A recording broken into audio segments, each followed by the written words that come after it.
Hi there, I'm Becky Miller. I'm a certified yoga therapist, and I'm coming to you with another quick tip. This week, I wanted to speak with you about your Shavasana. And if you don't know what Shavasana is, it's a funny name, sounds kind of funny if you're not used to yoga, but it is that pose at the end of most classes where you're laying flat on your mat. So recently, and maybe about a month ago, I was after class talking with a few people about how to make their shavasana even better, and they told me that I'd been holding out on them. I said, "No, I've shown this before. I know I show it every once in a while.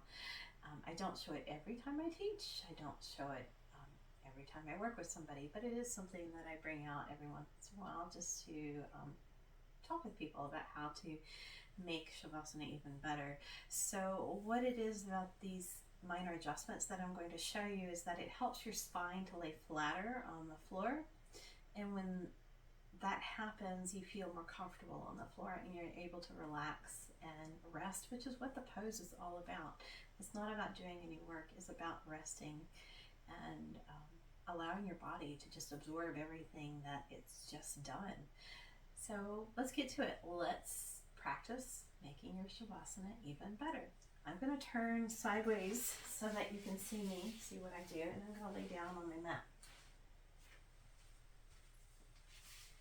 Now, without making any adjustments, my spine, that lower part of my back, the lumbar part of my back, is curving up, and it's going to naturally do so. We're not trying to make your spine be completely flat and to lose all of its curves.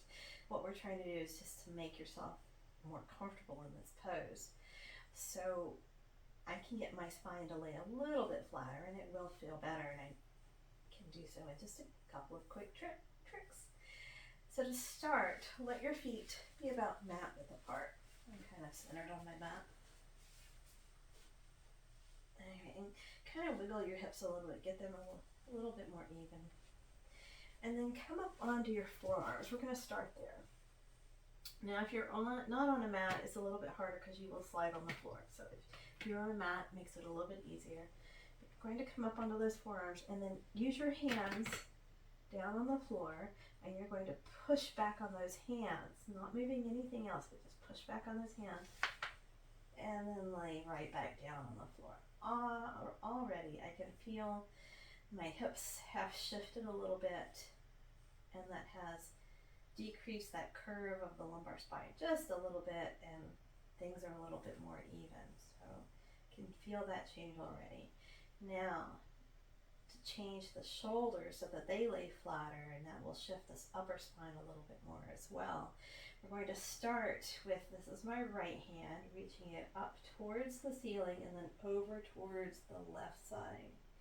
Now I've lifted that right shoulder off of the floor, and then I'm going to come back, lay the shoulder down, and just let that arm fall out to the side. Now, without adjusting the left side, I can feel a big difference between the left and the right shoulder. The right shoulder is laying much flatter, the back of the shoulder, and that feels more comfortable.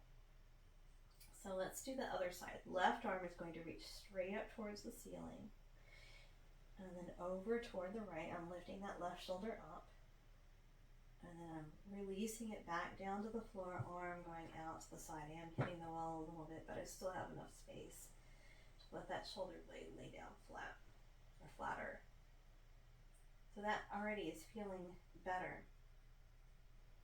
Now you might want your head, you can shift it just a little bit. But once you get here, notice how it feels. I have more parts of the back in touch with the floor, and that feels more comfortable. I feel more supported, and I feel like I'm able to relax more here.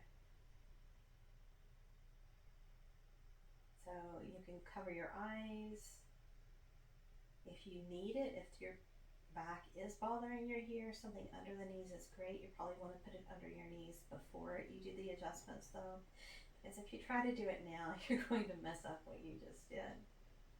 So these are some simple adjustments you can do to make your Shavasana even better.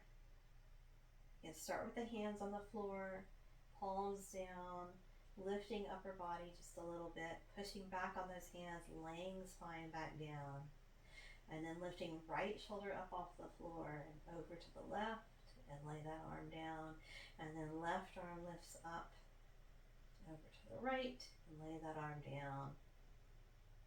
Cover your eyes and just rest.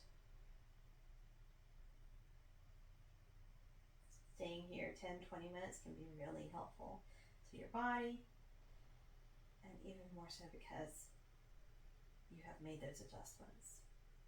So try them out. Try the quick adjustment for the hips and the adjustment for the shoulders. And notice how you feel in your next Savasana. Let me know. Love to hear any comments. Reach out if you need any help. And yeah, I work with people online and in person, so happy to help you. That's all for now. I will see you again next time. Bye.